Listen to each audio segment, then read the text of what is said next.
Suka juga saya nak kongsikan di sini bahawa ketika ini moratorium program undang-undang yang telah dilaksanakan hampir 15 tahun masih lagi berkuat kuasa.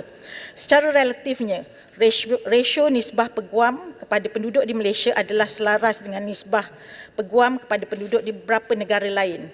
Berdasarkan laporan kajian semakan semula moratorium undang-undang pada tahun 2017, UK yang mempunyai penduduk seramai 63.74 juta orang mempunyai nisbah peguam kepada penduduk sebanyak 1 nisbah 500. Korea pula 1 nisbah 3,891, sementara Singapura pula 1 nisbah 1,203. Dan berdasarkan unjuran peningkatan penduduk negara ini, seorang peguam berkhidmat kepada 1,305 penduduk pada tahun 2020 berbanding dengan 1 nisbah 1,857 pada tahun 2016. Untuk makluman yang berhormat juga, KPT sedang menjalankan kajian impak dan hala tuju pengajian undang-undang di Malaysia bagi meneliti impak moratorium ke atas graduan undang-undang serta mengenal pasti cadangan penambahbaikan bagi memantapkan lagi penawaran program undang-undang. Terima kasih.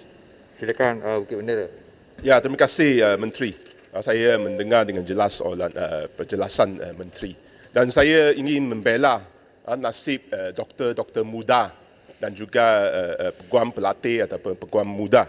Kerana sering kita membaca dalam surat khabar dan juga terdengar rungutan ada doktor muda yang keluar dari profession, ada pelatih peguam yang mengadu bahawa peluang untuk mencemburi kejayaan guaman juga semakin berkurangan.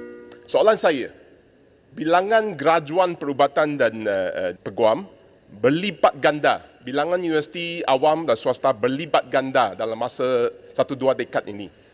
Dan apakah perancangan ataupun blueprint oleh Kementerian Pengajian Tinggi untuk bukan sahaja mengawal kualiti tetapi juga kuantiti untuk pelatih doktor dan juga pelatih peguam supaya mereka apabila mereka memasuki kerjaya halangan-halangan yang sering mereka adui boleh dikurangkan.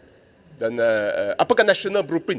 Kerana kedua-dua profession ini ramai yang mencemburi dan ibu bapa terpaksa belanja beratusan ribu untuk hantar anak belajar perubatan, untuk hantar anak belajar guaman. Dan taxpayer, pembayar cukai juga membayar ratusan ribu untuk melatih seorang doktor, melatih seorang peguam. Dan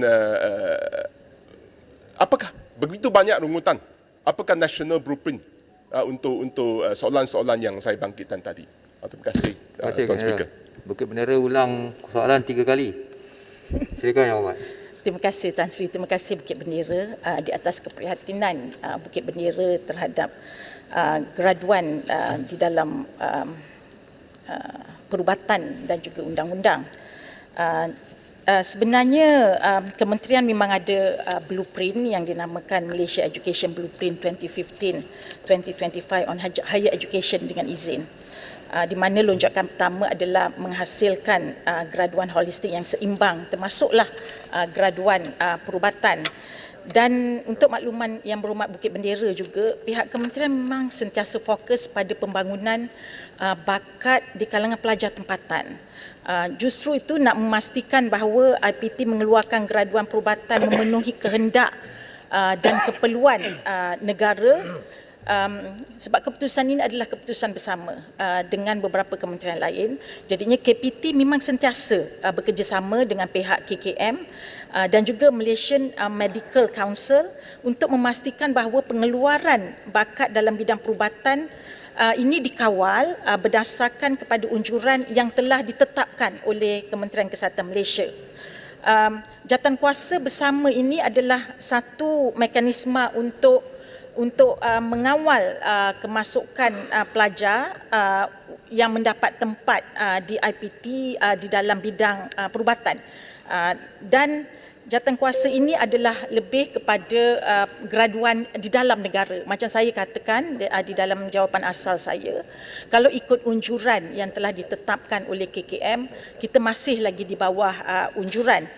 Dan ini adalah langkah-langkah yang dilaksanakan oleh kementerian bersama dengan pihak berkepentingan untuk memastikan graduan perubatan negara ini dikeluarkan bersesuaian mengikut masa. Jadi insya-Allah Yang Berhormat Bukit Bendera, pandangan yang Berhormat Bukit Bendera kita akan ambil kira dan kita dan ini jelah jawapan saya. Terima kasih. Terima kasih.